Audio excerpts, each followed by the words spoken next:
လုပ်ပြီးတာစာမွေးနေတာမဟုတ်ပဲနဲ့အချောင်စိတ်ဖိစီးနေတာနေဒီလည်းဖြစ်ပူတာပေါ့လူငယ်တိုင်းရဲ့ဘဝမှာကြုံတွေ့နေရတဲ့အတိတ်ပဲမဲ့တဲ့စိတ်ညစ်စရာ၃ခုကိုအခုပြောပြမယ်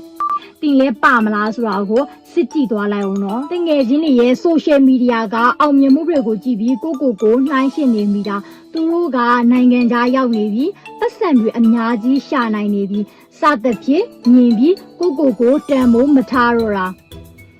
ဒါပေမဲ့ဒါရီအားလုံးကသူတို့ရဲ့အကောင်းဆုံးပြောက်ွက်ပေးဆိုတာကိုသတိရပါတနေ့ကုန်လုံးအချိန်ဖြုံလာပြီးညဘက်ကြမှာစိတ်ပူပန်မှုဝင်လာတာတနေ့ကိုရုပ်ရှင်တွေကြည့်အိတ်ရှင်ရအိတ်ပြီးည7လိုင်းလောက်ရောက်မှ